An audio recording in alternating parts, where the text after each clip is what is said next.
Okay, so guys, we all know that we are Indian and we live in India and we earn from Indian soil. So we need to file income tax return at the end of the financial year, which is 31st July 2024. In this year, it is 31st July 2024 is the due date of filing return, and the last day of the financial year is 31st March of every year.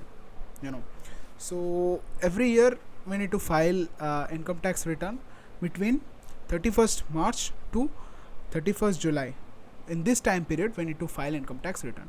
So the factor is that irrespective of anyone, who is watching this video, we need to learn how to save income tax file.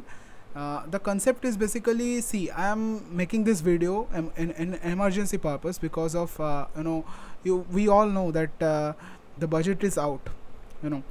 The new government, and it will stay for 5 years from now, and it has published it the last week, the recent week. So we need to learn some basic knowledge. We need to learn to file income tax return. So see, I'm just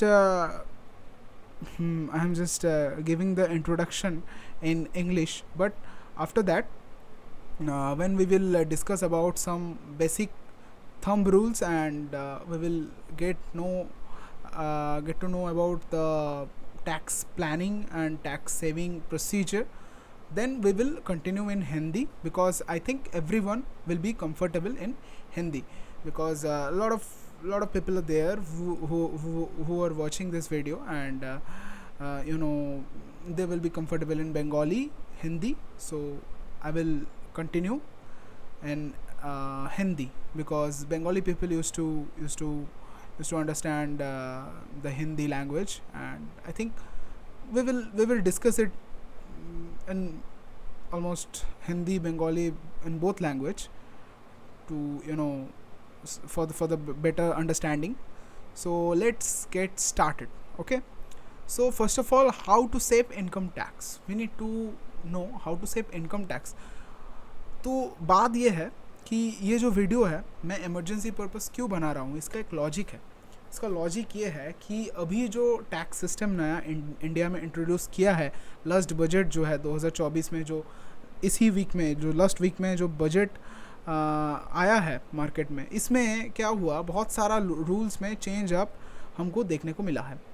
तो उसमें से जो पहला point of view मेरा है, वो है कि एक मेजर चेंज जो देखने को मिला है, वो है कैपिटल गेन का जो टैक्स रेट है, उसमें एक मेजर चेंज देखने को मिला है, जिसको लेकर संसद में भी बहुत चर्चा किया गया है. और बीजेपी जो रूलिंग गवर्नमेंट है, रूलिंग पार्टी का भी एक जो लीडर है, राघव जी, सीए राघव, तो आप सब उनको शायद जानते भी होंगे, जो एक्ट्रेस परिणीति चोपड़ा का जो हस्बैंड है.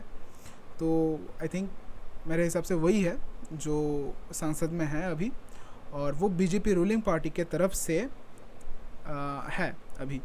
पर उसने खुद ये आवाज़ उठाया है पहली बार कि कैपिटल गेन के जो रूल्स आया है, उसके मुताबिक कुछ चेंजेस करना बहुत ज़रूरी है, आवश्यक है.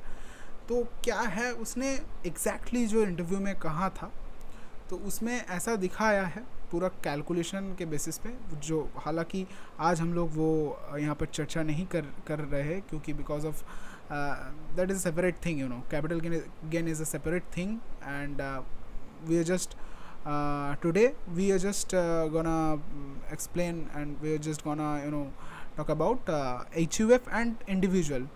HUF क्या होता है, इंडिविजुअल क्या होता है, इसको लेकर हम लोग डिस्कस करेंगे, और कुछ इसका टैक्स सेविंग बेनिफिट्स कैसे हमको बेनिफिट्स मिल सकते हैं इनमें से. तो इसको कैसे हम लोग कोरिलेट करेंगे, क्या होता है इसका स्ट्रक्चर, क्या होता है, इसके बारे में हम लोग डिस्कस करेंगे. क्योंकि मेरे ख्याल से मैं थोड़ा टाइम लेकर इसको बना सकता था, पर क्योंकि मैंने थोड़ा बहुत आर्टिकल बहुत सारा पढ़ा है खुद भी, और बहुत सारा वीडियोस भी देखे हैं, इसके अकॉर्डिंग मुझे लगा कि थोड़ा, क्योंकि डेट बहुत सामने नज़दीक है हमारा 31 जुलाई, अभी 28 तारीख को मैं ये वीडियो बना रहा हूँ, तो बहुत जल्दी जल्दी हमको टैक्स प्लानिंग भी करना होगा। और इसको और एक चीज़ है, बेसिकली आज जो वीडियो है ये not only for the individuals, ये बेसिकली ये जो कंसेप्ट मैं आज डिस्कस करने वाला हूँ ये बेसिकली हम लोगों का जो बिज़नेस मैन है, जो प्रॉपर्टरशिप बिजनेस होता है, जो मिडिल क्लास और लोअर मिडिल क्लास का होता है, तो उन लोगों के लिए बेसिकली है जो कि अपना बिज़नेस फॉर्म करना चाहते हैं, शेयर मार्केट में इन्वेस्ट करना चाहते हैं, बहुत सारा प्लानिंग जिसके पास रहते हैं, जो अभी के जनरेशन का है।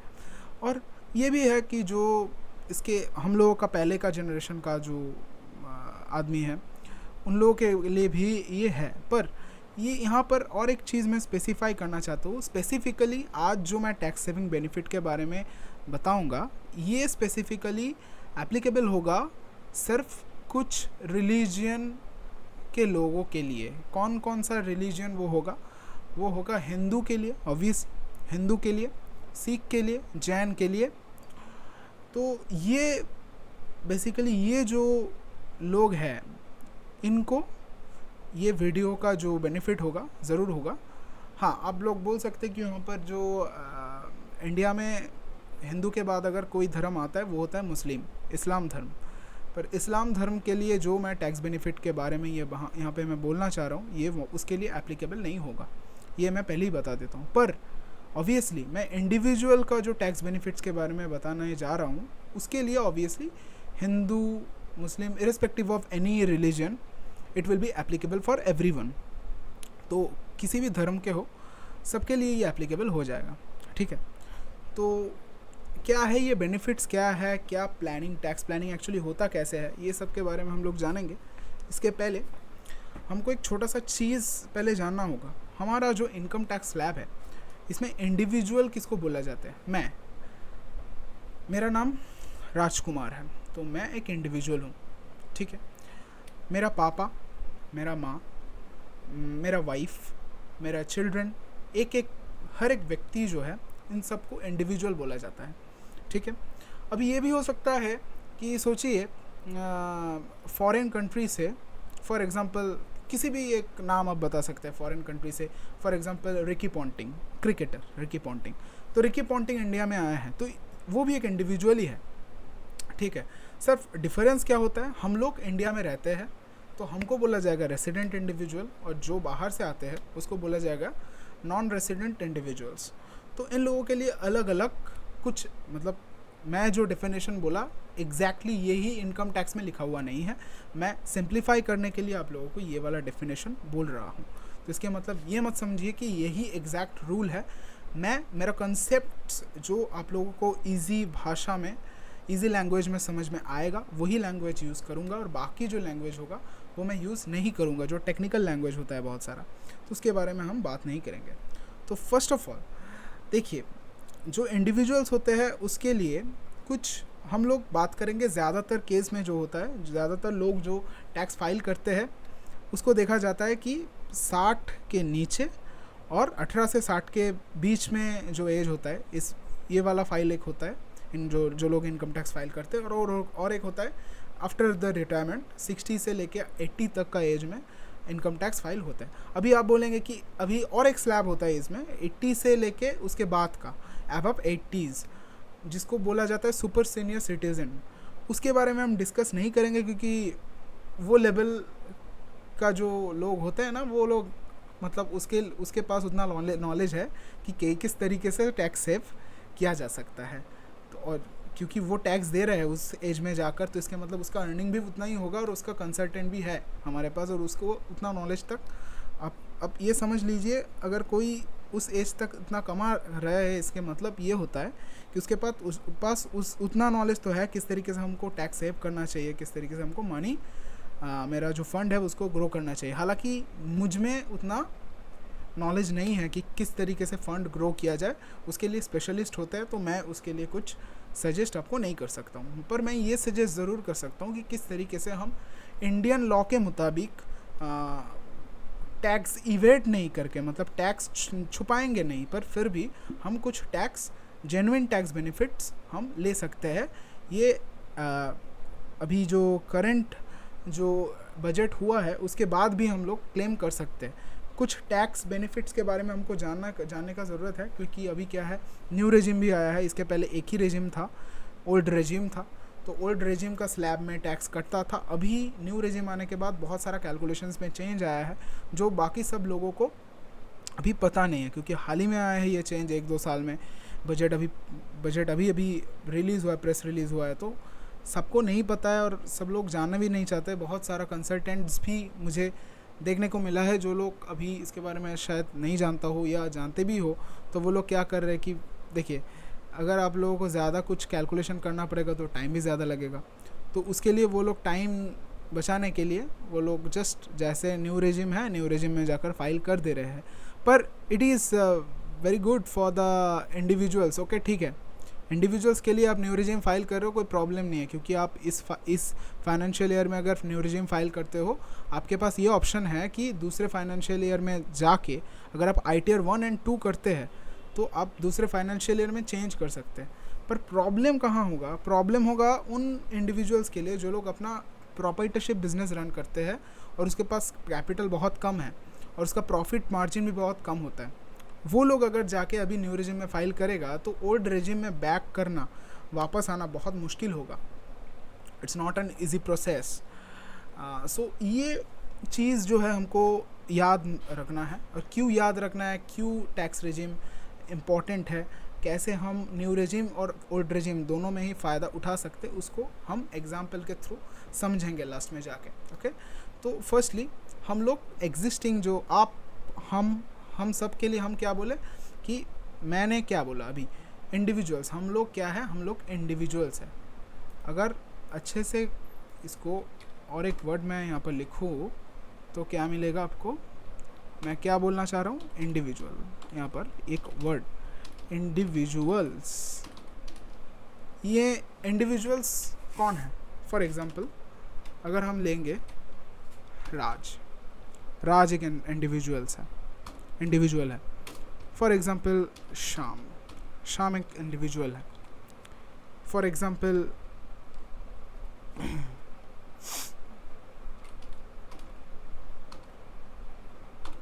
फतिमा, ये भी एक इंडिविजुअल है। ये जितना भी नाम होता है ना, ये सब इंडिविजुअल्स होता है, ठीक है। तो ये होता है हमारा एक कंसेप्ट। तो अभी बात है कि इन लोगों का इनकम टैक्स हमको सेव करना है, इनकम टैक्स बचाना है और कम टैक्स देना है जितना हो सके, ठीक है। ये हमारा मेनली ये आज का हम लोगों का गोल है, ये हमको पर्टिकुलरली समझना है। तो इसको समझने के लिए हमको पहले एग्जिस्टिंग स्लैब जो अभी इतने सालों से चल रहा था, इसको पहले अच्छे से समझना होगा। फिर उसके बाद क्या करना होगा, जो न्यू स्लैब आया है उसके बाद हमको समझना होगा, उसको अच्छे से समझना होगा दोनों स्लैब को। जो ओल्ड रेजिम था, जो पिछले वाला स्लैब था, और अभी जो स्लैब नया आया है उसके ऊपर हमको थोड़ा कैलकुलेशन करना होगा। तो पहले हम आ जाते हैं, देखिए पहले हम जानेंगे जो 60 साल के लोग हैं, जो 60 के बीच, मतलब अभी 18 से लेकर 60 तक का जो जिन लोगों का एज है, उनके लिए क्या होता है टैक्स स्लैब। उसके बाद जानेंगे 60 से लेकर 80 तक का स्लैब क्या होता है। तो पहले आ जाता है, चलिए 60, बिलो 60 एंड 60 तक का जो स्लैब होता है। उसमें अगर आप गौर से देखेंगे, यहाँ पर हम लोग मेंशन किए ओल्ड टैक्स रेजिम, जिसमें इनकम टैक्स का स्लैब एंड टैक्स रेट दिया हुआ है, और यहाँ पर है न्यू टैक्स रेजिम जिसमें भी इनकम टैक्स का स्लैब और टैक्स रेट दिया हुआ है। तो पहली बात तो यहाँ पर आ जाता है कि ओल्ड टैक्स रेजिम में हमको इनकम टैक्स का स्लैब क्या देखने को मिलता था। तो देखिए यहाँ पर हम जूम करेंगे तो आपको और आसान होगा दिखने में कि 60 साल के अंदर के जितने भी व्यक्ति हैं उन लोगों के लिए क्या होता है, अप टू 2,50,000 2,50,000 रुपीज़ तक का जो इनकम है वो नील है। उसके लिए जो इनकम टैक्स है वो नील है, कोई टैक्स आपको देना नहीं पड़ेगा। इसको बोला जाता है बेसिक एग्जेम्पशन लिमिट। ओके, तो ये होता है हमारा बेसिक एग्जेम्पशन लिमिट, जिसके अंदर आप अगर रहेंगे तो आपको कोई टैक्स नहीं देना पड़ रहा है। मतलब टैक्सेबिलिटी जो होता है, आपका टैक्सेबल इनकम जो होता है वो टैक्सेबल, जो टैक्स लायबिलिटी होता है वो उसका कैलकुलेशन में पूरा नील हो जाता है पहले से ही, ठीक है। और ये जो स्लैब होता है, ये जो 2.5 लाख, ये किसके ऊपर होता है? टैक्सेबल इनकम के ऊपर। टैक्सेबल इनकम कैसे निकलता है? आपका जितना भी इनकम सोर्स है, तो क्या क्या सोर्स है, यहाँ पर एक क्वेश्चन आता है। हमारा 5 तरह का सोर्स होता है इनकम का। पहला तो होता है जो सैलरी इनकम, सैलरी से हमारा जो इनकम होता है। उसके बाद आता है हमारा बिजनेस एंड प्रोफेशन से जो इनकम आता है इसको हम थर्ड में रखेंगे। सेकंड में रखेंगे हाउस प्रॉपर्टी से अगर कोई इनकम होता है, जैसे कि सोचिए आपको कोई हाउस प्रॉपर्टी है, वहाँ से रेंट आ रहा है, तो ये होता है हमारा इनकम फ्रॉम हाउस प्रॉपर्टी।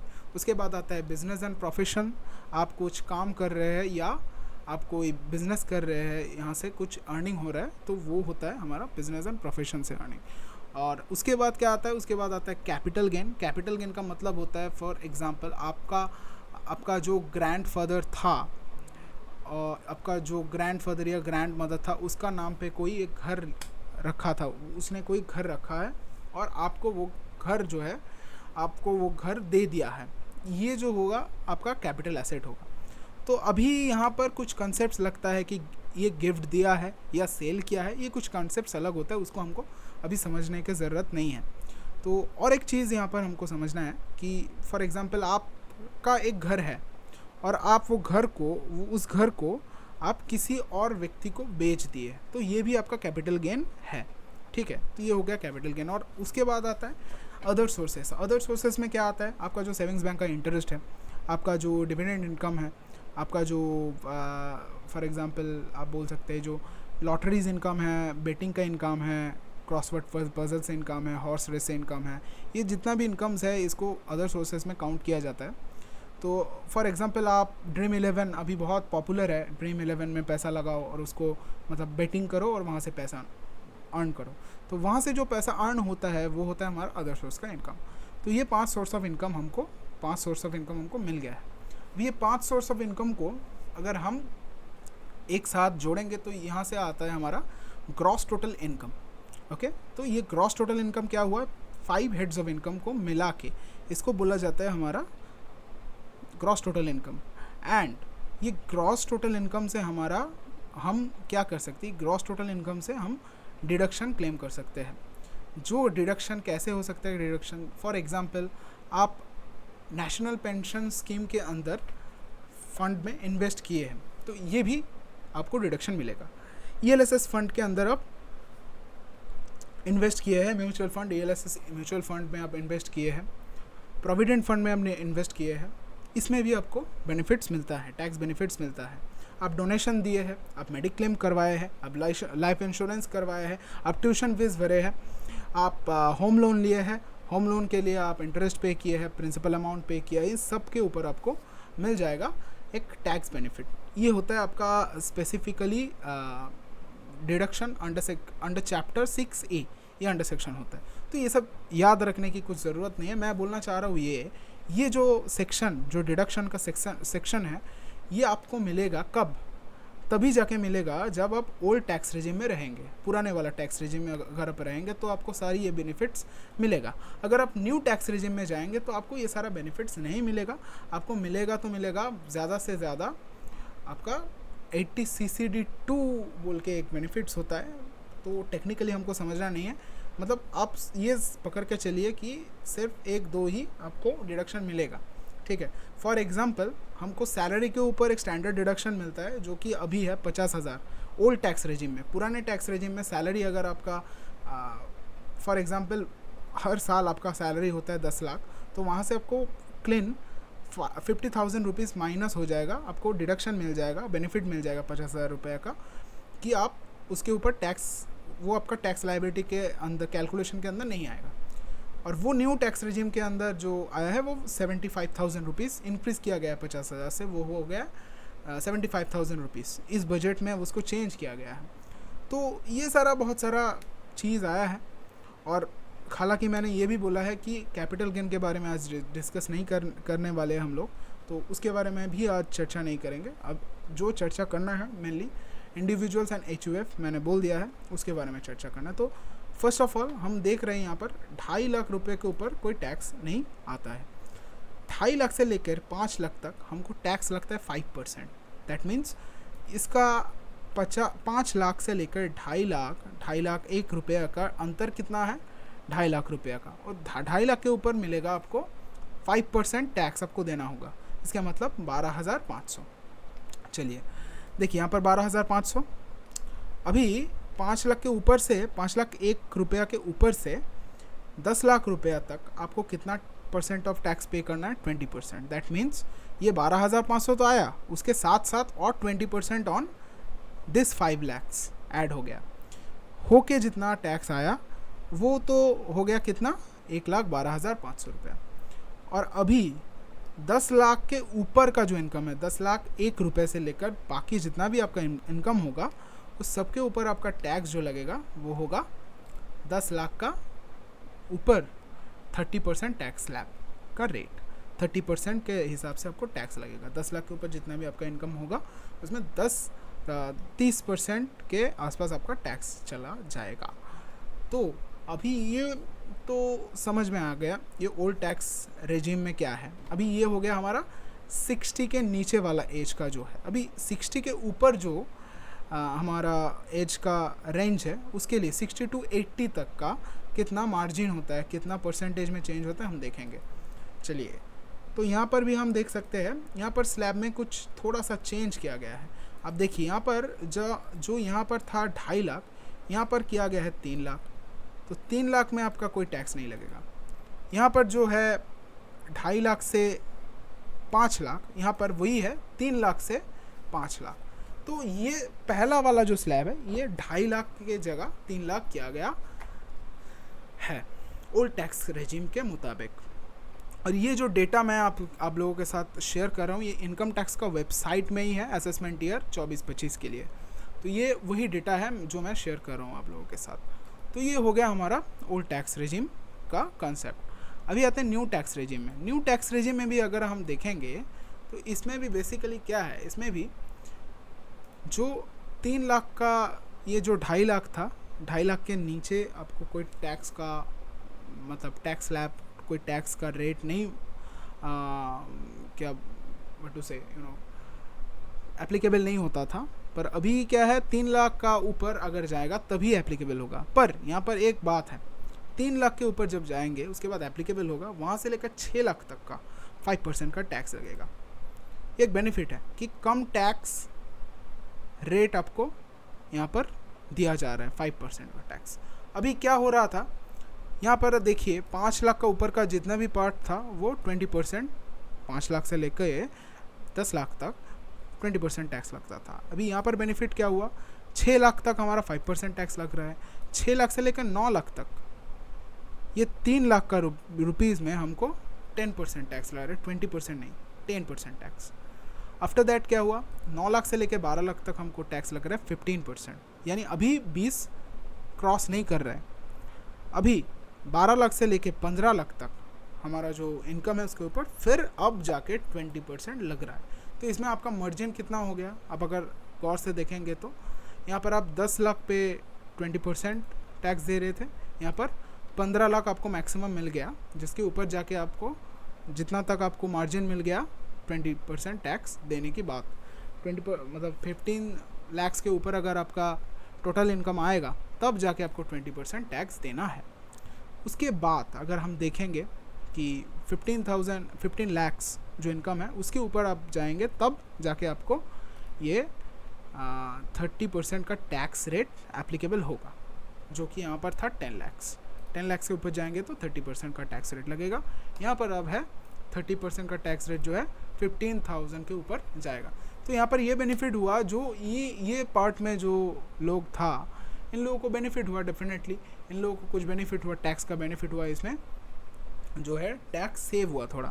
पर इसका कोई प्रॉब्लम नहीं है, अगर कोई सैलरी होल्डर है तो वो अगर न्यू रेजिम में फाइल करे तो उसको टैक्स में बहुत सारा टैक्स सेव होगा, मतलब आपको कम टैक्स देना पड़ेगा। हाँ ये भी है कि आप टैक्स क्लेम नहीं कर रहे, यहाँ पर जो डिडक्शंस है डिडक्शंस क्लेम नहीं कर रहे। डिडक्शंस क्लेम आप इसके बाद में जाकर अगर नेक्स्ट ईयर में जाकर करना चाहते हैं, अगर आप ITR 1 और 2 फाइल करते हैं तो आप कर सकते हैं। पर अगर आप ITR 3 और 4 फाइल कर रहे हैं, ITR 3 और 4 किसके लिए होता है, ITR 3 होता है उनके लिए जो basically capital gain and business income होता है जिसका एक साथ, और उसके साथ साथ मैक्सिमम जो बड़ा फाइल होता है जिसको 5 हेड्स ऑफ इनकम जिसका होता है तो वो लोग ITR 3 फाइल करते हैं, और जिसका कैपिटल गेन नहीं होता है, सिर्फ बिजनेस इनकम होता है या सैलरी इनकम होता है, वो लोग फाइल करते हैं ITR 4। तो ITR 3 और 4 के लिए आज जो हम बात कर रहे हैं ये ITR 3 और 4 के लिए बहुत बहुत महत्वपूर्ण है।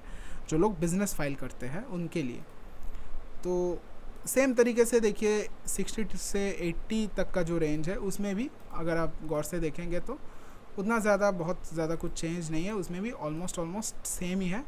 थोड़ा सा बीच में चेंज है पर उतना ज़्यादा कुछ नहीं है, ऑलमोस्ट सेम है। अगर आप देखेंगे यहाँ पर क्या मिल रहा था, 30 लाख तक नील, 30 लाख से 6 लाख तक 5%, 6 लाख से 9 लाख तक 10%, और 9 लाख से 12 लाख तक 15%, 12 लाख से 15 लाख तक 20%। यहाँ पर भी आप देखेंगे तो 3 लैक्स, 3 to 6 लैक्स, यहाँ पर 6 लाख से 9 लैक्स, 9 लाख से 12 लैक्स, 12 लाख से 15 लाख, अब 15 लाख।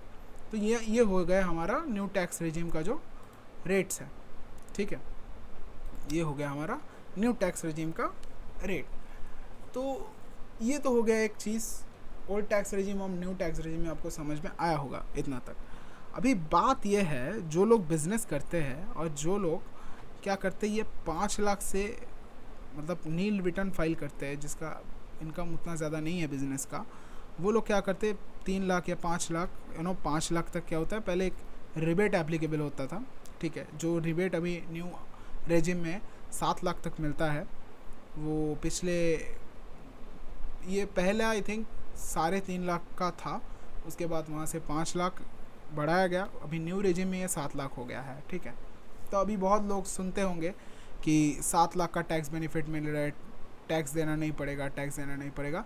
वैसा बात नहीं है, डिटेल्स में आपको कैलकुलेशन करना पड़ेगा। फर्स्ट ऑफ ऑल तो ये है, ठीक है, क्योंकि अगर आप देखेंगे जब आपका इनकम बढ़ेगा, अगर आप न्यू टैक्स रेजिम में चले गए एक बार बिज़नेस फाइल लेके, हाँ, तो आप वहाँ पर ही स्टक हो जाएंगे। और अभी देखिए, अभी जो गवर्नमेंट है उसने इतना ज़्यादा चेंज लेके आया है यहाँ पे, मतलब इस ऐसे तरह का चेंज लेके आया ना, तो इसके बाद में 2-3 सालों में हो ही सकता है कि बहुत सारा इधर उधर का चेंज कर ही सकते हैं। तो अगर वैसा करेंगे तो आपका ही नुकसान होगा, जो मिडिल क्लास है, लोअर क्लास है, उसको ही नुकसान होगा। उसको फिर देखेंगे कि आपको ज़्यादा टैक्स रेट से टैक्स देना पड़ रहा है। तो बेहतर ये है कि इनिशियल लेवल में अगर आपको लग रहा है कि भाई ओल्ड टैक्स रेजिम में हमको टैक्स ज़्यादा लग रहा है, तो आप टैक्स पे कीजिए, कोई प्रॉब्लम नहीं। पर बेनिफिट जो है, आप कोशिश ये करें कि जितना भी मैंने फ़ंड बोला, NPS, ELSS, म्यूचुअल फ़ंड, ऐसे ही जितना भी फंड्स है, आपका जो टैक्स कंसल्टेंट है उसके साथ कंसल्ट कीजिए और उसको, तो इस तरह का जो फंड्स है उसमें इन्वेस्ट कीजिए, प्रोविडेंट फंड में इन्वेस्ट कीजिए, जैसे कि बहुत सारा टैक्स बेनिफिट्स हमको मिल सके यहाँ से। तो जितना यहाँ से टैक्स बेनिफिट्स हमको मिलेगा, उतना हम लोग ओल्ड टैक्स में रेजिम में रह के ही हम क्या कर सकते हैं, हमारा टैक्स सेव कर सकते हैं, कोई प्रॉब्लम नहीं होगा उसमें। उसके लिए न्यू टैक्स रेजिम में जाने की ज़रूरत नहीं होगा। इसमें क्या होगा सुविधा, आपके पास टैक्स सेविंग का भी ऑप्शन बढ़ेगा, ठीक है, और उसके साथ साथ आपका खुद का सेविंग्स और इन्वेस्टमेंट्स ये भी आपका बढ़ेगा। तो ये एक अच्छा आई थिंक रास्ता है हम लोगों के पास, ताकि हम लोग न्यू टैक्स रेजिम में भी ना जाए और ओल्ड टैक्स रेजिम में रह के ही हम लोग कुछ फंड्स में इन्वेस्ट करें और उस फंड से हम लाभ उठाएं, उस फंड से हम क्या कर सकें, हमारा सेविंग्स इन्वेस्टमेंट इसको भी बढ़ाए और टैक्स भी इससे, क्योंकि डिडक्शन मिल रहा है आपको ऊपर से, तो यहाँ से आपका फंड भी ग्रो करे और टैक्स भी कम लगे। हाँ, मैं मानता हूँ ये क्या होगा, इसमें प्रॉब्लम एक होगा, जो सब कंपनी और जो बिज़नेस है, छोटा छोटा जो बिज़नेस है जिसके लिए फ़ंड बहुत कम होता है, तो उन लोग प्रॉफिट भी तो ज़्यादा नहीं दिखाता है, प्रॉफिट दिखाता ही नहीं ऑलमोस्ट।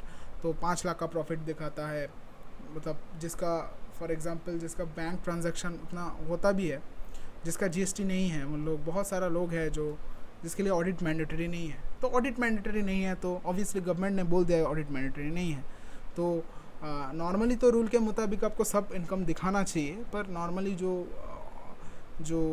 फर्म्स ऑडिट के लिए मैंडेटरी नहीं होता है, वो लोग, हो सकता है कि कुछ कैश इनकम भी उसका हो, तो वो तो इफ़ेक्ट नहीं पड़ेगा बैंक में। तो वो लोग, वो जो इनकम है वो वहाँ से, हालांकि ये टैक्स इवेशन है, ये टैक्स सेविंग नहीं है, ये टैक्स इवेशन ही बोला जाता है इसको टेक्निकल टर्म्स में, बट फिर भी कुछ यहाँ पर आप मार्जिन रख सकते थे, जो ऑप्शन अभी न्यू टैक्स रेजिम में आपको नहीं मिलेगा। अगर आप जाएंगे यहाँ पे आपको डायरेक्ट आपको जितना भी आप प्रॉफिट दिखाएंगे, अगर वो 3 लाख के ऊपर हो गया आपका टोटल इनकम है वो अगर 3 लाख के ऊपर हो गया तो आपको बहुत ज़्यादा टैक्स, आपका जो रेट है, टैक्स का रेट जो है उसके स्लैब के अंदर आ जाएंगे और आपको कोई डिडक्शन भी नहीं मिलेगा। और ऊपर से आपका जो रेजिम है वो उसको शिफ्ट भी नहीं कर पाएंगे, न्यू से ओल्ड में कन्वर्ट होके आ भी नहीं पाएंगे। ये आसान नहीं होगा ये प्रोसेस। तो इसके लिए आपको क्या करना है, अभी यहाँ पर बहुत सारा चीज़ है, कुछ हम आपको नहीं बताएंगे, कुछ मैं ऑन कैमरा आपको बता भी नहीं पाऊँगा, कुछ समझने की चीज़ है, और बाकी बहुत सारा चीज़ होता है जो हम ऐसे ही यहाँ पर आके आपको बता नहीं सकते। पर ऐसे कुछ चीज़ है जो हम आपको ऑन कैमरा बता सकते हैं। For example H U F एक ऐसा चीज़ है जिसको यूज़ करके हम टैक्स बेनिफिट ले सकते हैं। टैक्स का टैक्स सेविंग, टैक्स प्लानिंग, ये एक टैक्स प्लानिंग है जिसके मुताबिक हमको टैक्स सेव होगा। टैक्स इवेशन नहीं, यहाँ पर टैक्स सेव होगा। पर इसका भी कुछ रूल्स लॉजिक है। इसके लिए हमको थोड़ा सा बस थोड़ा सा हिंदू लॉ को भी पढ़ना पड़ेगा। तो हिंदू लॉ में क्या बोला जा रहा है, क्या नहीं बोला जा रहा है, इसके लिए ये भी थोड़ा सा स्टडी करना पड़ेगा। ओके, उतना डिटेल्स में तो नहीं, पर जितना जानना है थोड़ा सा उतना ही जानेंगे तो मेरे लिए, हम लोगों के लिए बहुत मतलब ये काफ़ी होगा। ठीक है, तो पहले हम लोग स्टार्ट करते एच यू एफ होता क्या है।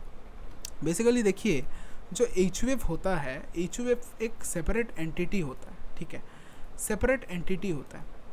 एच यू एफ एक सेपरेट एंटिटी होता है। एंटिटी का मतलब क्या होता है, जैसे कि आप एक इंडिविजुअल है, मैंने बोला कि मेरा नाम राज है, मैं एक इंडिविजुअल हूँ, तो इंडिविजुअल भी एक एंटिटी है।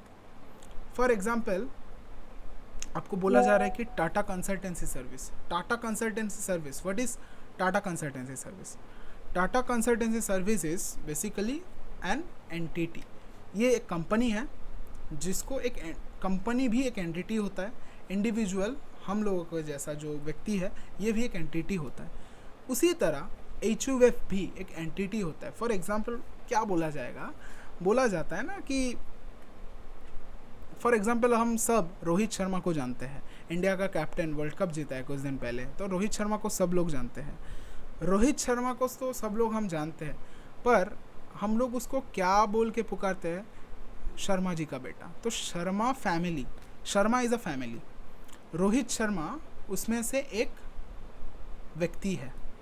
तो शर्मा फैमिली में Rohit Sharma is a family member.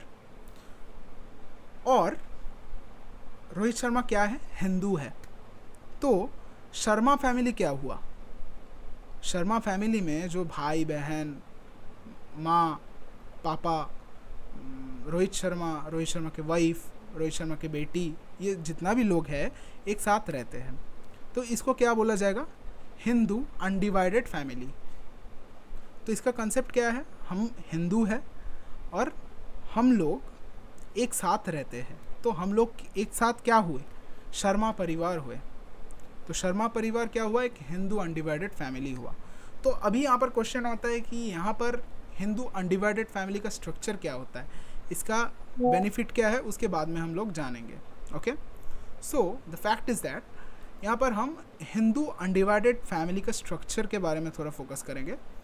Rather यहाँ पर जो लिखा हुआ है इसको अभी ध्यान में रखने की ज़रूरत नहीं है, ये हम डिस्कस करेंगे इसके बाद। ओके, सो हिंदू लॉ क्या कहते हैं? हिंदू अनडिवाइडेड फैमिली में अभी हिंदू लॉ क्या कहते हैं, पहले हमको ये समझना पड़ेगा। ओके, तो हिंदू लॉ क्या कहते हैं हम लोग, वो एक बार छोटे तरीके से थोड़ा सा ही हम जान लेंगे तो आसान होगा। तो हमने क्या बोला, एच यू एफ का मतलब क्या होता है? एच यू एफ का मतलब होता है हिंदू अनडिवाइडेड फैमिली। ओके,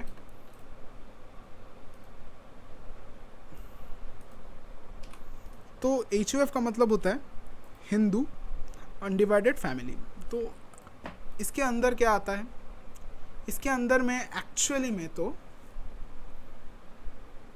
3 तरह का, इसमें 3 भाग होता है, पर हम इतना कॉम्प्लेक्स तरीके से इसको नहीं समझेंगे, थोड़ा संक्षेप तरीके से इसको समझेंगे। तो क्या होता है हिंदू अनडिवाइडेड फैमिली में, जो सबके ऊपर होता है ना कि फैमिली में सबसे बड़ा, जिसका इनकम सबसे ज़्यादा हो, जो फैमिली को चलाता हो, उसको क्या बोला जाता है? उसको हिंदू टर्म्स में बोला जाता है कर्ता। सो हिंदू अनडिवाइडेड फैमिली में एक होता है कर्ता, ठीक है, और एक होता है जिसको हमारा 3 भाग मैंने बोला इसके, एक होता है कर्ता, एक होता है इसका कर्ता का वाइफ होता है, ठीक है। बेसिकली ये कर्ता का वाइफ भी एक पार्ट हो जाएगा, हम देखेंगे उसको। एक होता है शरीक, हिंदी में या बंगाली में इसको बोला जाता है शरीक, ठीक है। और इसका और एक पार्ट होता है मेंबर। कर्ता, शरीक और मेंबर, ये 3 तरह का भाग है, ठीक है। तो ये मैं इजी टर्म्स यूज़ कर रहा हूँ, कॉम्प्लिकेटेड टर्म यूज़ नहीं कर रहा हूँ। जो टेक्निकल टर्म्स है इसका वो मैं यूज़ नहीं कर रहा हूँ। हालांकि कर्ता का तो जो टर्म है वो यही टर्म होता है, ठीक है, और कोई टर्म इसका होता नहीं है। कर्ता तो कर्ता ही होता है ना। तो बेसिकली हिंदू अनडिवाइडेड फैमिली में ये 3 तरह का लोग देखा जाता है, ठीक है। ये 3 तरह का लोग हमको देखा जाता है। तो क्या क्या हुआ? कर्ता, शरीक एंड मेंबर। अभी कर्ता इटसेल्फ इज अ शरीक। कर्तास वाइफ ये भी शरीक ही है, ठीक है। तो शरीक का मतलब क्या होता है? शरीक का मतलब होता है, नॉर्मल टर्म्स में आप समझते हैं। फॉर एग्जांपल एक लैंड है या बिल्डिंग है, एक जगह है। तो सोचिए आपका माँ और पापा मिलके एक जगह को खरीदे। तो आप सोचिए आप लोग 2 भाई बहन हैं, तो आप दोनों क्या हुए? उस जगह का शरीक हुए। मतलब अगर आपका मम्मी पापा के बाद आप दोनों ही उस जगह का मालिक हुए, है ना। तो मम्मी पापा के बाद आपका भी उसमें अधिकार होता है। ये अधिकार का बात है। शरीक मतलब होता है अधिकार किसके पास होता है, ठीक है। तो ये हो गया हमारा प्रैक्टिकली हम इसको समझेंगे, ठीक है। तो देखिए कर्तास वाइफ ये दोनों मिला के बनते हैं।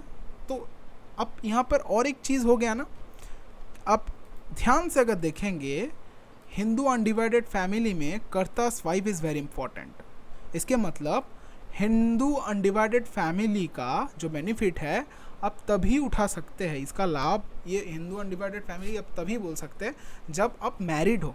तो इसके मतलब कर्ता के साथ कर्ता के वाइफ भी होना चाहिए।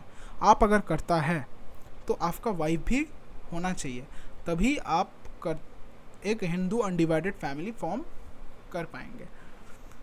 तो अभी क्या हुआ यहाँ पे देखिए, अभी और एक चीज़ यहाँ पर क्वेश्चन आता है कि कर्ता कभी ऐसा भी हो सकता है क्या कि देखिए यहाँ से हम बहुत सारा एक चेन सिस्टम लेके आएंगे यहाँ से, क्योंकि नॉर्मली क्या होता है इसमें से ये कर्ता और कर्तास वाइफ से बहुत सारा वहाँ से तो उसका भी बच्चे होंगे, सन हो सकते हैं, डॉटर हो सकते हैं, जो भी हो, पर होंगे ज़रूर। अगर नहीं होंगे तो ठीक है, तो उसमें हो गया बात ख़त्म। पर अगर होंगे तब क्या होगा केस, तो उसमें भी हम देखेंगे। एक्चुअली क्या होता है इसमें, ये जो मेंबर्स होता है ये किसको कहा जाता है, शरीक किसको कहा जाता है, वो भी हम देखेंगे। फॉर एग्जांपल हम वो पहले देख लेते हैं। कर्ता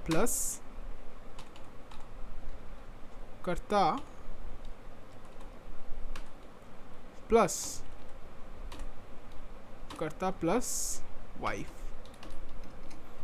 तो कर्ता प्लस वाइफ जो हुआ, फॉर एग्जांपल उसका 2 बेटा और 1 बेटी हुआ, ठीक है।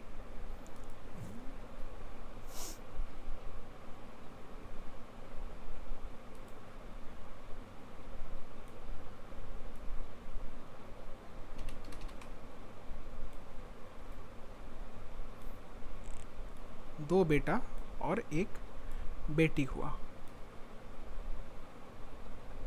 ओके,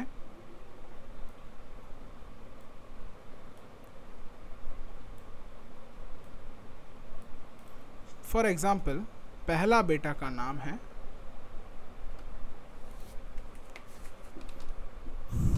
राहुल, दूसरे का नाम है रोहित, और जो बेटी हुआ, ये दोनों बेटा हुआ, और ये जो तीसरा वाला जो बेटी हुआ इसका नाम है फॉर एग्जाम्पल श्रुति। तो ये हो गया 3 चिल्ड्रन। हम एक ही जनरेशन में इसको समझेंगे, ज़्यादा कॉम्प्लिकेटेड नहीं करेंगे, 2-3 जनरेशन में, 4-5 जनरेशन में नहीं बांटेंगे इसको। तो फॉर एग्जाम्पल ये हो गया हमारा 3 बेटा और बेटी। यहाँ से क्या होगा, राहुल भी तो अभी शादी करेगा, उसका भी तो मन में इच्छा होगा ना कि हमको भी शादी करना है, तो ये शादी करेंगे। तो फॉर एग्जाम्पल यहाँ पर इसने शादी किया प्रियंका से, रोहित भी बोलेगा मुझे भी शादी करना है भाई, भैया ने किया, मैंने क्या पाप किया, मुझे भी शादी करना है। तो रोहित ने सोचा कि मुझे शादी करना है, तो करना है किसके साथ, मुझे शादी करना है तो हमको तो भाई शादी करना है नेहा के साथ। ठीक है, तो इसने बोला कि हमको नेहा के साथ शादी करना ही है, तो इसने भी कर लिया। अभी स्मृति बोलता है कि मुझे भी तो भैया लोगों का शादी हो गया, मुझे भी शादी अभी तो करना होगा, मुझे भी तो अभी इच्छा हो रहा है कि मैं भी थोड़ा प्यार वार करूँ, थोड़ा सेटल हो जाऊँ। तो इन्होंने भी प्रेम किया। किसके साथ प्रेम किया, फॉर एग्जाम्पल सोच लेते कि राज के साथ प्रेम किया। तो राज के साथ इसने प्यार किया, उसके साथ शादी भी किया। तो अभी क्या होगा, अभी कॉन्सेप्ट हमको समझना है यहाँ से। ओके, प्रॉपरली समझेंगे तो आसान होगा। यहाँ पर मैंने क्या बोला, ये कर्ता और जो वाइफ है, ये दोनों ने मिलकर क्या बनाया, एक HUF फॉर्म किया। यहाँ पर हमको एक HUF देखने को मिल रहा है, HUF फॉर्म किया। तो ये जो HUF इन दोनों ने फॉर्म किया, ये HUF के अंदर में क्या होगा, हो सकता है दोनों ने मिलकर कोई बिजनेस बनाया हो। ये बेसिकली HUF का जो बेनिफिट होता है, बिजनेस, पर्टिकुलरली बिजनेस के लिए लिया जाता है। ठीक है, क्योंकि क्या होता है, कर्ता का कुछ इनकम होता है, वाइफ का कुछ इनकम होता है, उसको एक साथ एक HUF का भी अलग पैन नंबर हम अप्लाई कर सकते हैं, पैन अप्लाई कर सकते हैं। उसके लिए एक एफिडेविट की ज़रूरत होता है, एक एग्रीमेंट का ज़रूरत होता है। तो जहाँ पर बोला जाता है कि कौन कौन सा मेंबर्स इसमें है, कौन करता है इसका, और उसके नाम पे एक सेपरेट एंटिटी HUF इशू होगा। ठीक है, फॉर एग्जांपल मेरा नाम है, यहाँ पर जो करता है, फॉर एग्जांपल कर्ता जो है यहाँ पर ले लेते हैं कर्ता। तो कर्ता का नाम यहाँ पर मान लेते हैं, कर्ता का नाम जो है ये हो गया विराट। और यहाँ पर सोच लेते हैं वाइफ का जो नाम है वो हो गया अनुष्का। तो ये हो गया हमारा कर्ता और वाइफ। तो अभी कर्ता का नाम क्या है, विराट। तो जब इसके नाम पे HUF इशू होगा तो इसका नाम क्या हो जाएगा, इसका नाम हो जाएगा सिंपल विराट HUF। तो सिंपल बात है, इसमें टाइटल भी जुड़ जाएगा। फॉर एग्जांपल विराट कोहली है तो यहाँ पर विराट कोहली HUF हो जाएगा। यहाँ पर विराट भारद्वाज है तो यहाँ पर विराट भारद्वाज HUF हो जाएगा, ऐसा नाम हो जाएगा।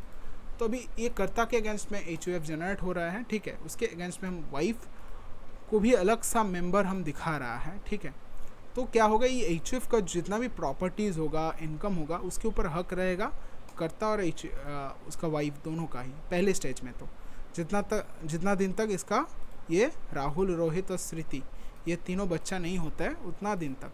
जब राहुल होता है तो in the mean time birth right होता है राहुल का कि ये HUF का जो एसेट है उसके ऊपर बर्थ राइट हो जाता है राहुल का।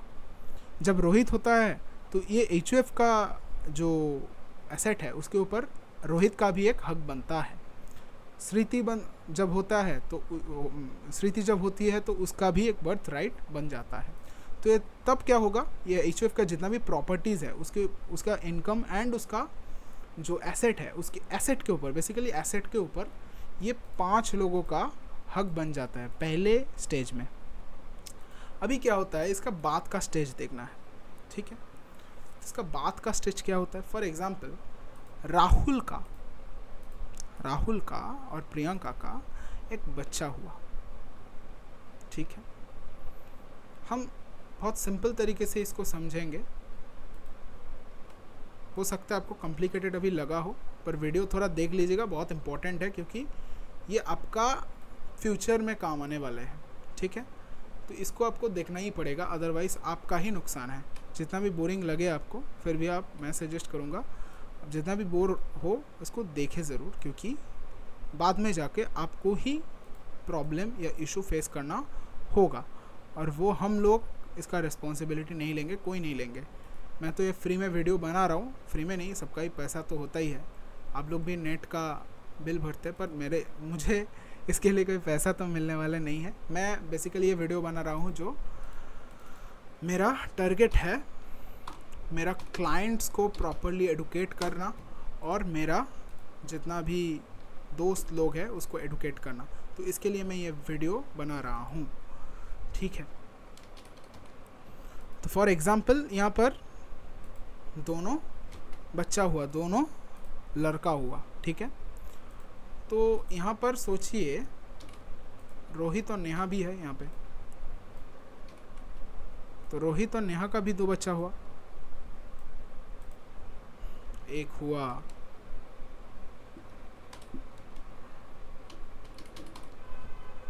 राजेश और एक हुआ राजेश्वरी। होता है ना कि एक ही फैमिली का 2 भाई बहन इसका नाम मिलता जुलता हो, तो वैसे ही राजेश और राजेश्वरी, इसका दोनों एक बेटा और एक बेटी हुआ। स्मृति और राज का भी 2 बेटा और बेटी होता है, ठीक है।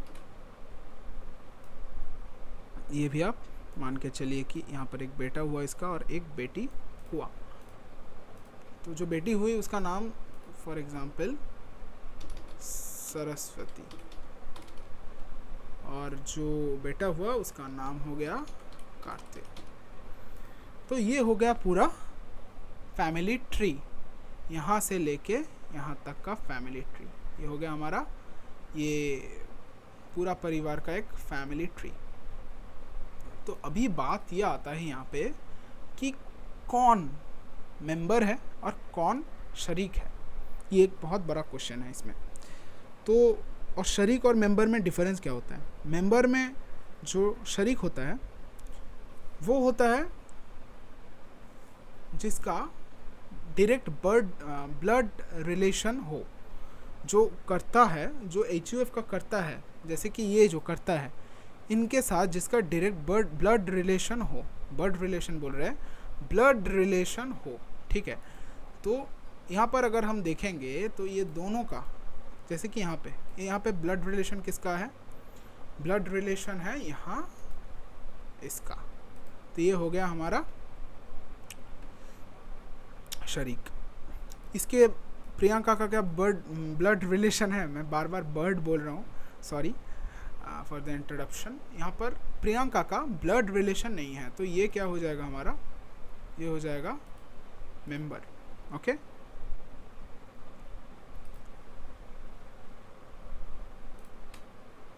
ये दोनों क्या होगा? इन दोनों का डायरेक्ट ब्लड रिलेशन माना जाएगा। ये हो जाएगा, ये हो जाएगा हमारा क्या होगा? शरीक होगा। वैसे ही रोहित और नेहा में कौन होगा?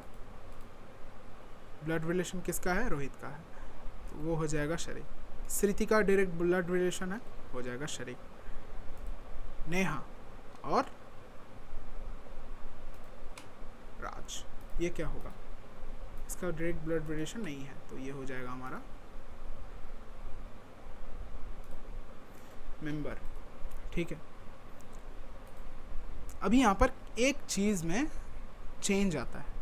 चेंज क्या आता है, और एक है राजेश और राजेश्वरी, इसमें ये क्या होगा, इसका डायरेक्ट ब्लड रिलेशन है ना, तो ये क्या हो जाएगा, शरीक हो जाएगा। यहाँ पर ये लड़की है, ये भी हो जाएगा शरीक। अभी बात ये है कि ये दोनों कार्तिक और सरस्वती, ये क्या हमारा शरीक बनने का लायक है, ये क्या शरीक होगा। यहाँ पर ही आता है हिंदू लॉ। हिंदू लॉ कहते हैं कि ये जो पार्ट है, ये जो कार्तिक और सरस्वती है, ये सिर्फ मेंबर ही है, ये शरीक नहीं है, ये शरीक नहीं है। क्यों नहीं है शरीक, क्योंकि ये लड़की का बेटा और बेटी है। तो यहाँ पर एक कॉन्सेप्ट, ये ठीक है कि नहीं, ये इसमें हम नहीं जाएंगे, क्योंकि ये हिंदू लॉ बताते हैं, हम कोई नहीं है इसको जज करने वाले। ठीक है, हमारा अपना अपना माइंडसेट हो सकता है। तो अभी पूरा HOF का कॉन्सेप्ट क्या हुआ बेसिकली, अगर हम देखेंगे HOF के अंदर कौन कौन आया, राहुल, रोहित और स्मृति जो इमीडिएट चिल्ड्रन है ऑफ कर्ता and wife Virat and Anushka का। उसके बाद क्या हुआ, इन तीनों ने भी शादी किया, और उसका जो स्पाउस है प्रियंका, नेहा और राज, ये तीनों ने भी, जिसका ब्लड रिलेशन डायरेक्टली तो HOF के साथ नहीं है, वो भी आ गया फैमिली में, ये फैमिली मेम्बर है। पर ये सब लोग HOF का मेंबर है, ये कोई HOF का शरीक नहीं है। तो अभी बात ये हुआ कि आप बोलेंगे तो ये तो जैसे कि यहाँ पर वाइफ भी तो HOF का पार्ट था, ये भी तो क्लेम कर सकते हैं इसका एसेट, डेफिनेटली क्लेम कर सकते हैं। पर ये क्यों नहीं क्लेम कर सकते, ये क्यों नहीं क्लेम कर सकते, ये भी तो है। हम मान लिया कि ये शादी करके चले गए हस्बैंड के साथ, ये नहीं क्लेम कर रहे हैं, ये दोनों नहीं क्यों क्लेम नहीं कर सकते, डेफिनेटली कर सकता है। इसका नहीं कर सकते, ये वाला HOF का नहीं कर सकता है। ये क्लेम करेगा रोहित का HOF का, रोहित का भी तो एक अलग सा HOF हो सकता है ना, राहुल का भी वैसे हो सकता है HOF अलग सा। तो वो लोग प्रियंका और नेहा फिर उस HOF का पार्ट होगा। पर ये मेन जो कर्ता और वाइफ, जो विराट और अनुष्का का जो HOF है, विराट का HOF है, उसका पार्ट नहीं बनेगा। ठीक है, तो इसमें क्या होगा, अभी ये वाला कॉन्सेप्ट ओवरऑल मैंने आपको समझा दिया। अभी सेकंड पार्ट क्या आता है, देखिए नील और को, राजेश और राजेश्वरी, इसका डायरेक्ट ब्लड रिलेशन है विद कर्ता एंड वाइफ, क्योंकि बेटा और बेटी है। स्मृति शादी होकर चले गए, हिंदू लॉ कहते हैं कि जो शादी होकर चले जा रहा है उसका भी पहले तो उसको भी मेंबर बोला जाता था 2005 के पहले, बिफोर 2005 इसको भी बोला जाता था मेंबर, कंसिडर किया जाता था एज मेंबर, इसको भी क्या किया जाता था, मेंबर कंसिडर किया जाता था। पर 2005 के बाद लॉ आया, और उसके बाद क्या हुआ, स्मृति जो अगर कोई डॉटर भी होगा तो डॉटर भी क्या हो जाएगा हमारा HOF में, डॉटर भी अभी से 2005 के बाद से शरीक कहलाएंगे। ये बोला गया जब अमेंड हुआ एक्ट, जो हिंदू लॉ है वो जब अमेंड हुआ तब ये बोला गया। ठीक है, और ऑब्वियसली इसके ये एक बात है कि जो लड़की है वो शादी करके चले गए, उसके बाद से जो उसका जो पार्ट होगा, मतलब उसका जो अगर कार्तिक और सरस्वती ये जो दोनों चिल्ड्रन होगा, वो इस एसेट का, HOF का एसेट को क्लेम नहीं कर सकते। पर ये मेंबर का राइट फिर क्या है, ये मेंबर जो बोला जा रहा है, तो इसका बेनिफिट क्या हुआ, ये जो रेड वाला है, ये तो कुछ तो होगा, अदरवाइज क्यों ऐसे बोला जा रहा है कि ये सब मेंबर है HOF का। डेफिनेटली एक बेनिफिट है, ये लोगों का एक बेनिफिट है। फूड एक्सपेंसेस, बेसिक नीड्स जो होता है उसका बेनिफिट्स इन लोगों को मिलता है। ये क्लेम कर सकते हैं कि हमारा जो ये अगर कोई बिजनेस होगा ना यहाँ पे, तो ये इतना तक क्लेम कर सकते हैं, एसेट नहीं क्लेम कर सकते, पर इतना तक क्लेम कर सकते कि अगर पॉसिबिलिटी है तो हम लोगों को ये वाला एक्सपेंस, फूड एक्सपेंसेस, रहने का जगह, ये सब हमको दिया जाए, ये लोग क्लेम कर सकते हैं।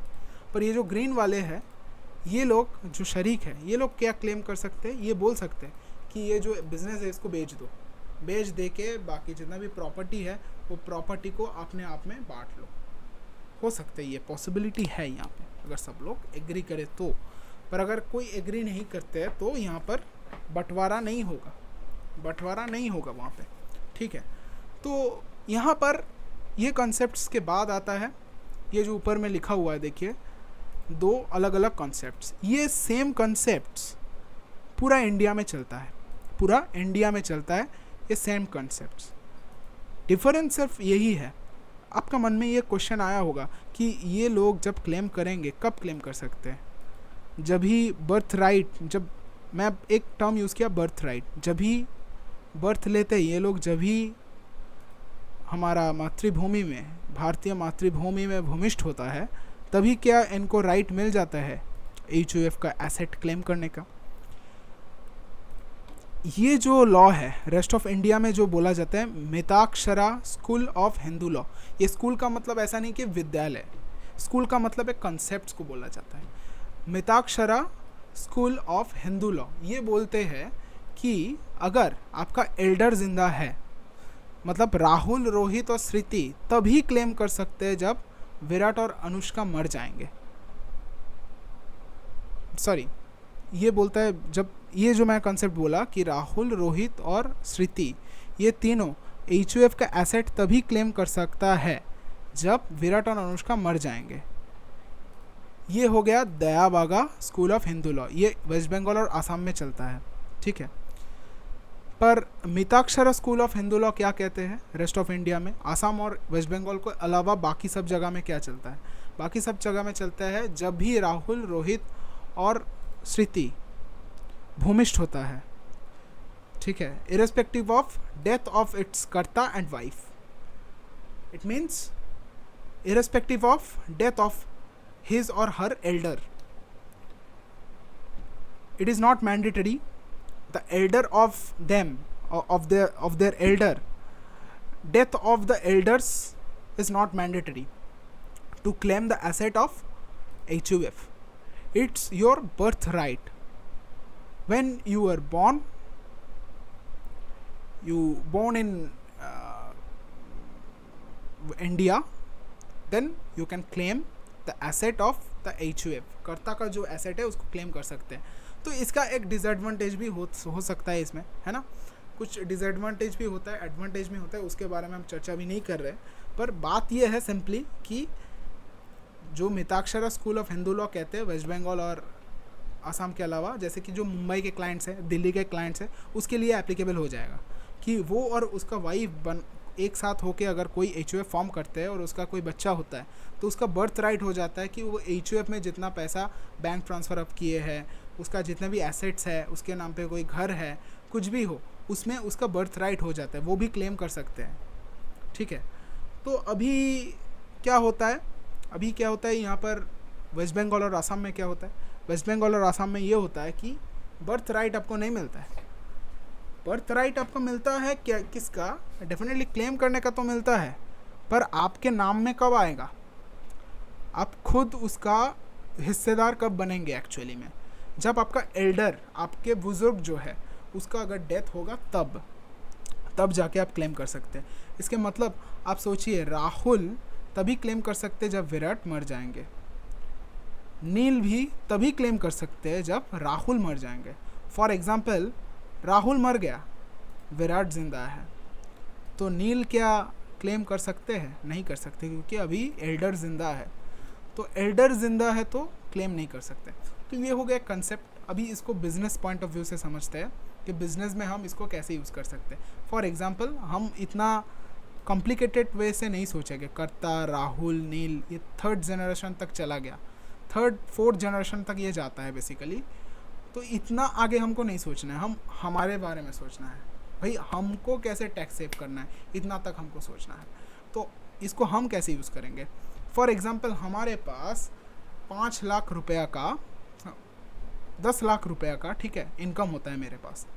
तो मैं क्या करूँगा, बिजनेस इनकम होता है, तो हम क्या करेंगे, बिजनेस को ऐसे डिवाइड करेंगे, इनकम ऐसे दिखाएंगे ताकि HUF में एक बिज़नेस रन करता हो, वहाँ से एक इनकम आता हो, तो वो HUF का जो पैन होता है उसके अंडर आ जाएगा। इनकम टैक्स फाइल जो होगा, उसका इनकम जो शो होगा वो HUF के अंदर में आ जाएगा, और मेरा जो सेपरेट इनकम है वो अलग से शो करेंगे। तो इससे क्या होता है, हम दोनों का टैक्स बेनिफिट जो स्लैब होता है 2 बार मिल जाता है।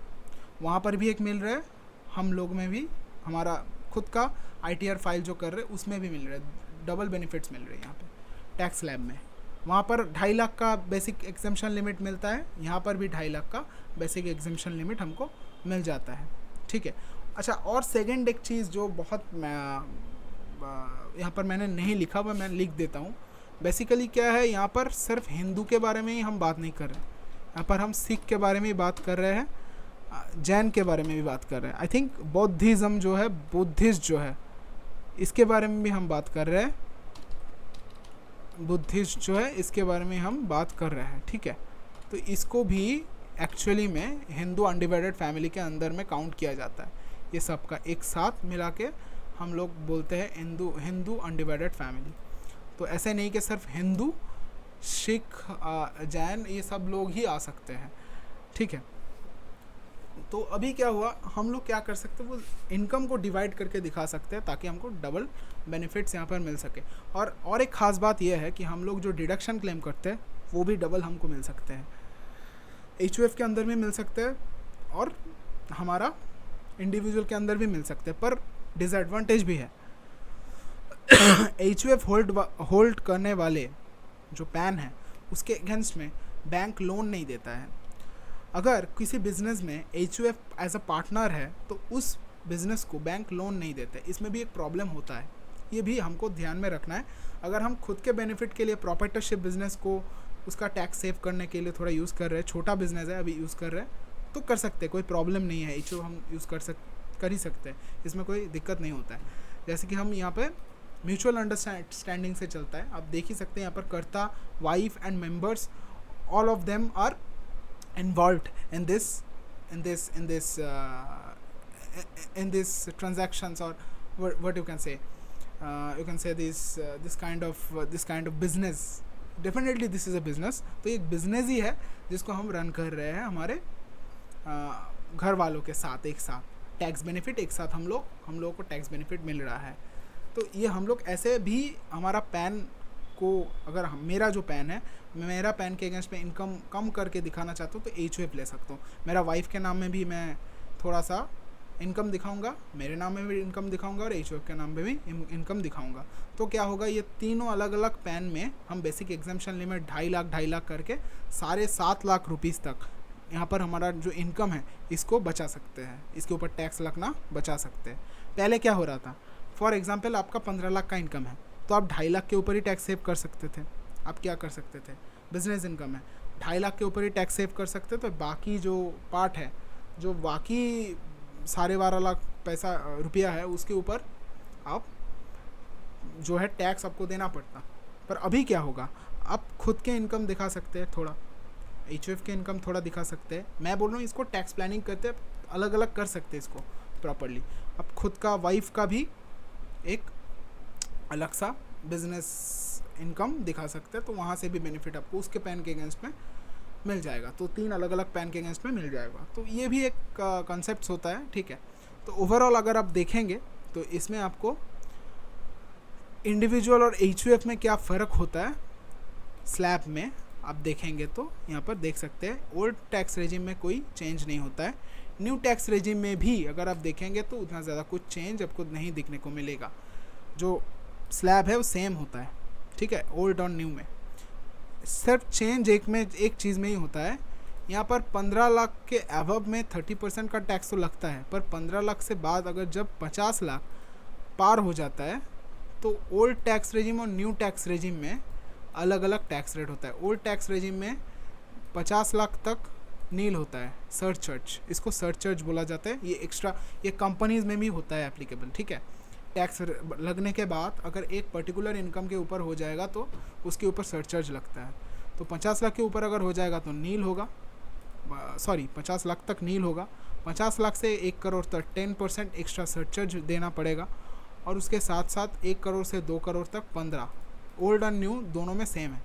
2 करोड़ से 5 करोड़ तक 25, 5 करोड़ के ऊपर गया तो पुराने टैक्स स्लैब में आप देखिए 37% आपको सरचार्ज देना पड़ता, अभी 25% देना पड़ेगा। तो ये भी एक बेनिफिट आपको मिल जाएगा थोड़ा बहुत, ठीक है, तो इतना तक तो नॉर्मली जाता नहीं, और ये जो अंडर सेक्शंस वगैरह है ये अभी पढ़ने की ज़रूरत नहीं है, कैपिटल गेन के लिए है बेसिकली, तो उतना कॉम्प्लिकेशन में हम नहीं जाएंगे। ओवरऑल अगर हम दोनों का कंप्यूटेशन करें, इंडिविजुअल वर्सेस एचयूएफ, अगर एक पैन से आप इनकम शो कर रहे हैं और 2 पैन से अगर आप इनकम शो कर रहे हैं, आप खुद का पैन और एचयूएफ का पैन से अगर इनकम शो कर रहे हैं, तो उसमें क्या अंतर होगा वो हम एक बार देख लेते हैं। ठीक है, देखिए इंडिविजुअल वर्सेस एचयूएफ, इसमें आप देख सकते हैं कि एक इंडिविजुअल ने अपना रिटर्न सबमिट किया, मिस्टर चोपड़ा, इसने अपना सैलरी दिखाया 2 lakh, sorry 20 lakh, house property का रेंट दिखाया 7.5 लाख, हाउस प्रॉपर्टी में एक स्टैंडर्ड डिडक्शन मिलता है ये 24A, इसका स्टैंडर्ड डिडक्शन का जो अंडर सेक्शन होता है 24A का 30% ऑन NAV, ये जो 7.5 लाख है ये हाउस प्रॉपर्टी रेंट, अब उतना कॉम्प्लिकेटेड नहीं सोचना है, 7.5 लाख हमारा इनकम है, वहाँ से 30% टैक्स सॉरी डिडक्शन मिल जाएगा, मतलब आपको बेनिफिट मिल जाएगा 30% का, जो होता है 2,25,000, यहाँ से डिडक्शन मिल जाएगा, आपको मिल जाएगा हाथ में 5,25,000, जो हो जाएगा हाउस प्रॉपर्टी से इनकम। अभी सैलरी और हाउस प्रॉपर्टी का इनकम जोड़ के आपका हो गया 25,25,000, तो यहाँ से आपका फॉर एग्जांपल 80C डिडक्शन मिलेगा, जो 80C डिडक्शन मैक्सिमम आपको 1.5 लाख का मिलता है, तो 1.5 लाख का मिल जाएगा आपको, टोटल 23,75,000 का यहाँ पर टैक्सेबल इनकम हो जाएगा। ठीक है, नेट टैक्सेबल इनकम। अभी इसके ऊपर जो टैक्स लगेगा, जो स्लैब रेट और नॉर्मल जो सेस ऐड होके जो टैक्स लगता है, वो हो जाता है आपका, कितना हो जाता है यहाँ पर टैक्स पेबल, 5,46,000। अभी आता है नेक्स्ट में, नेक्स्ट पार्ट क्या आता है देखिए एक बार प्रॉपर तरीके से। अगर हम लोग एचयूएफ का रिटर्न लगाते हैं तो एचयूएफ में भी 2 पार्ट हो जाएगा, फिर एचयूएफ का नॉर्मल इनकम शो करेंगे और मिस्टर चोपड़ा का नॉर्मल इनकम शो करेंगे। जब एचयूएफ में हम लोग ट्रांसफ़र कर रहे हैं तो हाउस प्रॉपर्टी हमने एचयूएफ का नाम में कर दिया, हर हाउस प्रॉपर्टी जो था मेरा, मिस्टर चोपड़ा का जो हाउस प्रॉपर्टी था वो उसने क्या किया, एचयूएफ में ट्रांसफ़र कर दिया, तो ये किसका इनकम में आ गया, एचयूएफ का इनकम में आ गया।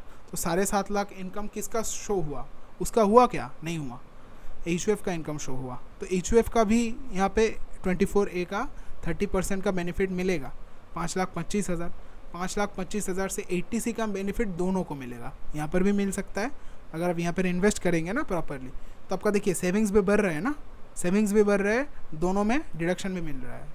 तो यहाँ पर भी आपको 1.5 लाख का डिडक्शन मिला, यहाँ पर भी आपका 1.5 लाख का डिडक्शन मिला, दोनों डिडक्शन मिला के आपका देखिए यहाँ पर नेट टैक्सेबल इनकम होता है 18.5 लाख रुपए, और यहाँ पर होता है 3,75,000 रुपये। तो 3,75,000 के ऊपर 6,500 का टैक्स लगता है, और यहाँ पर 3,82,200 का टैक्स लगता है। तो कुल मिला के कितना होता है आपका, 3,82,200 प्लस 6,500, तो ये हो गया आपका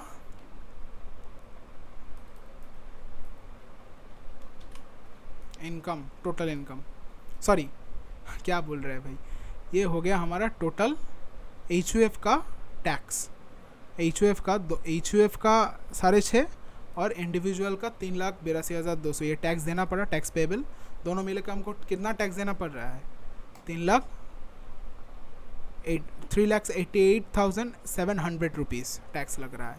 और यहाँ पर कितना मिल रहा था हमको, कितना टैक्स देना पड़ रहा था, अब बोलिए, यहाँ पर हमको मिल रहा मतलब देना पड़ रहा था 4,46,000 रुपीज़।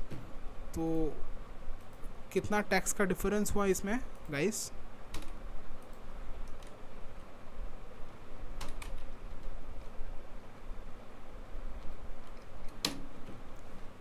कितना टैक्स का बेनिफिट हमको मिला यहाँ से, दिस माइनस दिस, तो हमको ये हो गया हमारा टैक्स का बेनिफिट।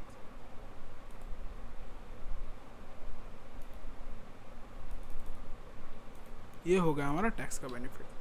तो अब देखिए यहाँ पर आपका 1,57,157, मेरा हिंदी में क्या है ना, ये जो संख्या होता है इसमें ठीक ठाक प्रोनाउंसिएशन नहीं आता है मेरा, 1,57,000 क्या 1,97 होता है, पता नहीं, 1,57,000 रुपीज़ ही बोलना बेहतर है, 1,57,000 रुपीज़ 300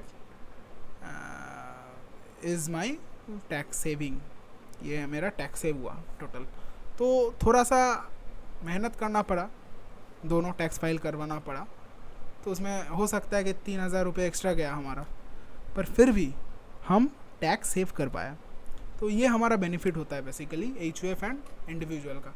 देखिए फॉर एग्जांपल हम और एक चीज़ बताते हैं कि मेरा जो क्लाइंट्स है उसके लिए मैं ये वीडियो बनाया, तो बहुत लोगों का ये बहुत एक बड़ा क्वेश्चन होता है, भाई लोग इतना टैक्स फाइल करते हैं, भाई इसका चार्ज इतना ज़्यादा क्यों होता है? कुछ चार्ज होता है ना जो थोड़ा ज़्यादा लिया जाता है इन लोगों से। तो इसका कारण बेसिकली यही है कि हम लोग ना ये जो चार्ज लेते हैं वो लेते हैं टैक्स प्लानिंग के लिए। टैक्स फाइलिंग करने के लिए कुछ ज़रूरत नहीं होता है, थोड़ा कैलकुलेशन वगैरह थोड़ा कर लेते हैं और फिलअप करके सबमिट कर देते हैं। जो चार्ज लेते हैं वो कंसल्टेंट्स के लिए लेते हैं, कंसल्टेंसी एंड जो रिस्क होता है, जो एनालिसिस होता है उसके ऊपर, और हमारा स्टडी का जो वैल्यू होता है इसके ऊपर हम लोग चार्ज लेते हैं। कोई भी हो इसका ही चार्ज लेते हैं बेसिकली, इसलिए थोड़ा सा ज़्यादा होता है, मतलब दूसरों से as compare to others charge थोड़ा ज़्यादा होता है, क्योंकि कंसल्टेशन भी हमको प्रोवाइड करना पड़ता है। तो टैक्स फाइलिंग करना बड़ी बात नहीं होता है, टैक्स कंसल्टेंसी देना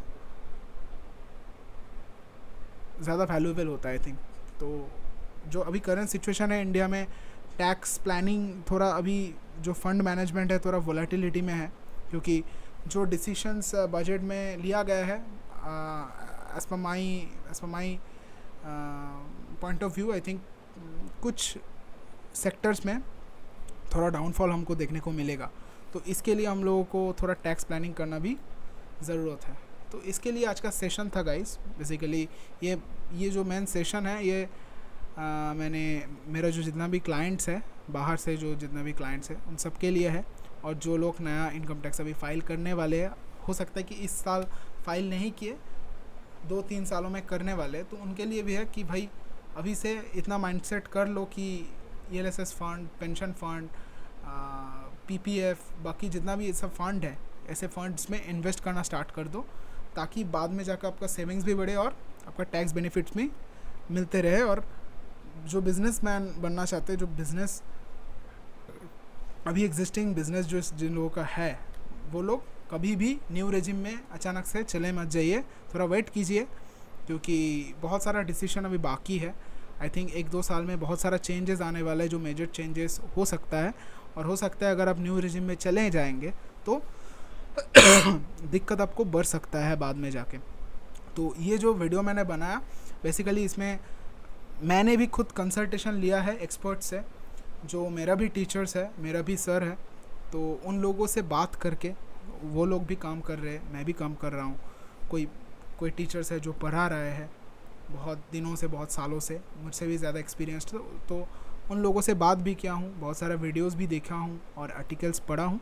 उसके बाद मुझे लगा कि ये प्लान आप लोगों को बताना चाहिए थोड़ा, ताकि सबको थोड़ा इसके बारे में, जो टैक्स प्लानिंग है उसके बारे में लिटरेसी थोड़ा बढ़े। लिटरेसी रेट जो है बहुत कम है, क्योंकि लोग इतना पढ़ना नहीं चाहते, सुनना नहीं चाहते, उतना टाइम नहीं होता है इन लोगों के पास। तो जितने भी क्लाइंट्स हैं उसके पास टाइम का बहुत कमी होता है, वो लोग समझ भी नहीं पाते अच्छे से। तो मैं एक बहुत ज़्यादा टाइम लेकर आप लोगों को ये बता दिया कि किस तरीके से टैक्स प्लानिंग करना होता है और किस तरीके से टैक्स एक्चुअली में हमको सेव करना होता है, उसके लिए क्या क्या प्रिकॉशंस हमको अभी से लेना चाहिए। तो मैं ये बोल दिया हूँ, तो सबके लिए ये वैलिड है। आप सब लोग ये ट्राई कीजिए, जो हम लोगों का जो कंसल्टेशन जो नहीं लेते हैं, तो अपना खुद का जो आपको जो कंसल्टेंसी सर्विस प्रोवाइड करते हैं ना, जो कंसल्टेंट आपका भी है, उनसे बात कीजिए, उनसे सहायता मांगिए, उनसे ये कंसेप्ट जो है उसको क्लियर कीजिए। उसके बाद आप न्यू रेजिम में जाएंगे, ओल्ड रेजिम में जाएंगे, क्या करना है उसको फिर डिसाइड कीजिए। अचानक से न्यू रेजिम में मत जाइए। जो बिजनेसमैन है पर्टिकुलरली, उसके लिए मैं ये बोल रहा हूँ, ठीक है। और बहुत सारा चीज़ बोलना है, डिस्कशन। देखिए, ये तो डिटेल्ड डिस्कशन अभी भी नहीं था, क्योंकि टैक्स इतना बड़ा पार्ट है, इतना वास्ट एरिया है, बहुत सारा डिस्कशन अभी करना बाकी था अभी भी। और ये भी है कि कोई भी एक व्यक्ति पूरा टैक्स सिस्टम को नहीं जान सकता है, उसके लिए बहुत ज़्यादा पढ़ना पड़ता है, और उतना तो थोड़ा टाइम उसके लिए लगता है ना। तो ठीक है, तो चलिए, आई थिंक कॉन्सेप्ट्स आप लोगों को सबको समझ में आ गया होगा। अगर कोई प्रॉब्लम हो तो मुझे कांटेक्ट कीजिएगा, तो मैं आप लोगों को समझा दूँगा अगर मुझे टाइम मिले तो। ठीक है, बाय।